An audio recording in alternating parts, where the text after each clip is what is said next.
Bryson, and today I'm going to talk about the times I got hurt and then my entire nervous system went. Luckily, I've never broken a bone, though. Wow, Bryson, you've never broken a bone? Your pain is irrelevant, you stupid idiot. Although I've never broken a bone, I've still experienced a wide range of physical pain. For example, one time I was holding a big PVC pipe and I threw it on the ground and it ricocheted back and hit my funny bone at Mach 10. It felt like an electrical fire on my arm. I hereby vote for the removal of funny bones from the human body because all it causes is pain. On second thought, why not remove all bones? Can't break what isn't there. Another time, I fell down face first while snowboarding and I scorpioned so hard that the bottom of my snowboard hit the back of my head. See that? Your back isn't supposed to do that.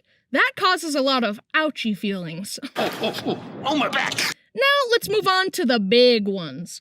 The ones that reminded me of my mortality. The ones where life went, this kid has had it too good for too long. Time to remind him who's in charge. Okay, number 1.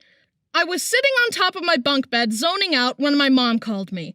I decided that to save time, I would forego using the ladder and just jump off the top bunk. Little did I know the fan was going at top speed. It was so fast that I didn't even see it. So I jumped and... It happened so fast that I didn't even feel it at first, but I reached up to check the damage and then I saw the blood. Mom? What's up, honey? I'm losing blood at an alarming rate and would be most grateful if you, my caregiver and guardian, would transport me to the hospital to help heal the wounds so that I can continue this mortal journey rather than ending it prematurely due to loss of blood. Nah, I'm kidding. What I actually said was... This other time, me and my brothers were bonding with Dad. How? Dad would pull down the basketball hoop, let one of us grab on, and then he'd let go and it would slingshot us into the air. Obviously. Anyway, I could see my brothers doing it and I wanted to turn. Okay, 3, 2, 1. My head slammed into the basketball rim, and that's naturally where my memory stops. My parents say that it scalped me a little bit and that I have a little bald spot. However, I have so much hair that neither I nor my parents have ever been able to find this so-called bald spot. I guess it's not there after all. This other time I was really young and my older brother was in an argument with Mom. Now, being in my family, you learn to tune things out because yelling and screaming and fighting is all commonplace. Don't worry, we make up afterwards. But anyways, as Mom and Brody were arguing, I was all like, wow, this door hinge looks pretty cool. I should put my fingers in there. Just then, the argument came to a climax and Brody slammed the door shut as hard as he could. Onto my fingers. My fingers bent every which way. They looked like rubber. We went to the doctor, and surprisingly, nothing was broken. When you're really young, your bones are still soft and springy, and that's why they didn't break. Also, that's why some babies need to wear helmets, because otherwise, you might accidentally sculpt their soft head into a cone, like this. Okay, last story. One time, I was just chilling in my room with my brothers. We had a punching bag hanging under one of the loft beds, and we would take turns tackling it. It was my turn, and the punching bag was swinging. But I was too young to understand how momentum worked. So I dove for it, it swung out of the way, and my face slammed into the wall.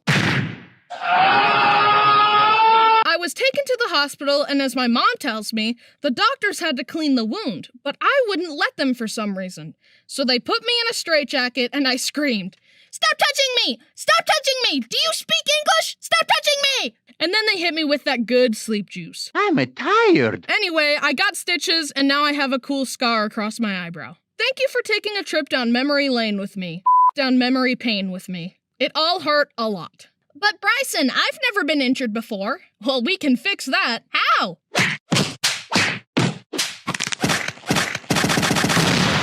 Wow, getting hurt really sucks. But you know what doesn't suck? Insert a really out-of-place sponsorship segue. Skillshare! Skillshare is an online learning community with like a bajillion classes to help you learn anything. You want to learn how to juggle? Boom! You want to learn how to cook? Boom! You want to get your ex-girlfriend back? Too bad! She isn't coming back, buddy. A lot of people ask me how I learned how to animate. The way I did it was watching videos called How to Animate, but they still left a lot of gaps. But guess what?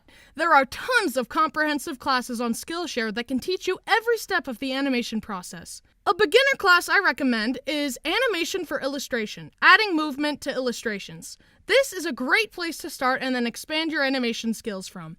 Using it will make your brain bigger and you will acquire more skills. Knowledge is power, and it's time for you to power up. Still not sold? Then give it a try for free.